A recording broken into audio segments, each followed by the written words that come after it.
नमस्कार, मैं विलास रुकड़े फिर स्वागत करता हूं आपका सुप्रीम पावर न्यूज पर एक नई खबर के साथ। चलिए शुरुआत करते हैं आज की नई खबर की। बड़ी खबर बालाघाट जिले की वारासिनी तहसील से कलयुगी बेटे ने माता पिता पर किया प्राणघातक हमला, स्थिति नाजुक। बालाघाट जिले की वारासिनी में सोमवार रात हुई दिल दहला देने वाली घटना में एक कलयुगी 19 वर्षीय युवक ने अपने ही जन्मदाता माता पिता पर प्राणघातक हमला कर गंभीर रूप से घायल कर दिया। हमले में घायल माता पिता का महाराष्ट्र के एक निजी अस्पताल में इलाज चल रहा, जहां दोनों की स्थिति नाजुक बनी हुई। घटना वारासिनी से लगी ग्राम पंचायत सिकंदरा के कॉलेज टोला में सोमवार की रात्रि करीब 11 बजे की, जहां नीट की तैयारी कर रहे एक कलयुगी 19 वर्षीय पुत्र सत्यम कटरे ने छोटी सी बात पर अपने जन्मदाता पिता किशोर कटरे और मां प्रतिभा कटरे पर धारदार हथियार से कातिलाना हमला किया।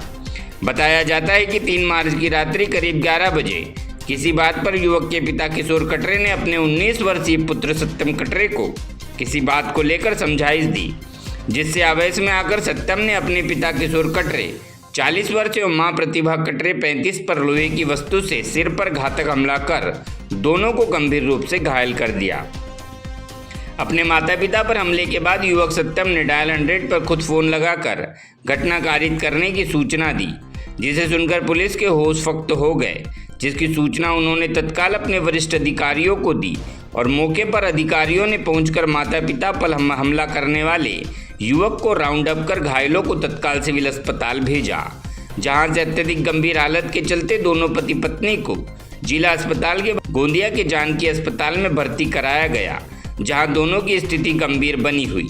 बेटे के हमले से जिंदगी की जंग लड़ रहे पति पत्नी किशोर कटरे 45 वर्ष जरामोह गांव में शिक्षक है, तो उनकी पत्नी प्रतिभा कटरे सांगी गांव में शिक्षिका के पद पर पदस्थ है।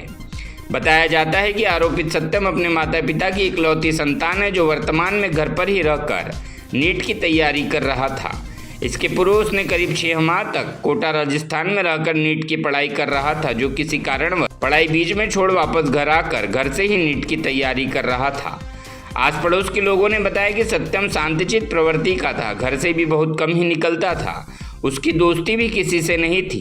अचानक उसके द्वारा इतना घातक कदम उठाकर अपने माता पिता पर प्राणघातक हमला किए जाने की खबर से पड़ोसी भी स्तब्ध हो गए।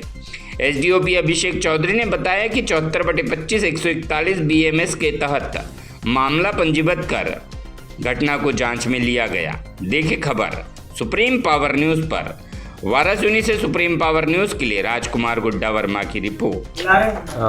कल दिनांक 3 मार्च 2025 को डायल 100 के माध्यम से सूचना प्राप्त हुई कि रात्रि लगभग 11:15 बजे हाउसिंग बोर्ड कॉलोनी कॉलेज टोला वारासिनी में एक लड़का है सत्यम कटरे, उम्र लगभग 20 वर्ष, उसने अपने माता और पिता को गंभीर रूप से घायल किया है चोट पहुंचाकर। सूचना पर तत्काल डायल 100 मौके पर पहुंची और थाने का स्टाफ, थाना प्रभारी में हम लोग मौके पर पहुंचे और डायल 100 के माध्यम से जो लड़के के माता पिता थे किशोर कटरे और प्रतिभा कटरे, दोनों जो हैं शासकीय स्कूल में टीचर हैं, दोनों को तत्काल डायल 100 से अस्पताल रवाना किया गया। अस्पताल से उनकी स्थिति थोड़ी गंभीर थी, अतः उन्हें वहां से गोंदिया रेफर किया गया है। सर, प्रथम दृष्टया क्या समझ आ रहा है पूरा मामला? आप बेटे ने जो है माता पिता को गंभीर चोट पहुंचाई है, इस बारे में आगे विवेचना रात में हमने अपराध पंजीबद्ध किया है, अपराध क्रमांक 74/25 धारा 109 बीएनएस के तहत, और विवेचना में आगे स्पष्ट होगा कि इस प्रकार की घटना का कृत्य का कारण क्या है। सर, चौधरी जी बताएंगे इसमें कि जिससे चोट पहुंचाया वो कौन सा शस्त्र हथियार था? अभी हथियार जो है वो सीज नहीं हो पाया है, सर्चिंग जारी है। सर, माता पिता कहाँ है भर्ती? माता पिता जो है उनको गोंदिया रवाना किया गया। कहाँ चोट है सर उनको? दोनों को सिर में चोट है। सर, आरोपी को गिरफ्तार कर लिया गया? नहीं, अभी आरोपी गिरफ्तार नहीं हुआ है। आरोपी को पूर्व में इस प्रकार के कोई घटना दुर्घटना उसके द्वारा कारित की गई क्या? नहीं, 20 वर्ष का लड़का है, नीट की तैयारी कर रहा था। पूर्व का अभी तक आपराधिक रिकॉर्ड हमें कोई मिला नहीं है। कोटा में रहकर उसने तैयारी करी है 4 से 5 माह, और अभी वर्तमान में घर पे ही रह रहा है। सर, सूत्र बता रहे कि उसी ने सोशल मीडिया और पुलिस को सूचना दी इस पूरे संबंध में। डायल 100 से हमको सूचना प्राप्त हुई है, एक बार हमको आरोपी गिरफ्तार होगा तो उसके माध्यम से जानकारी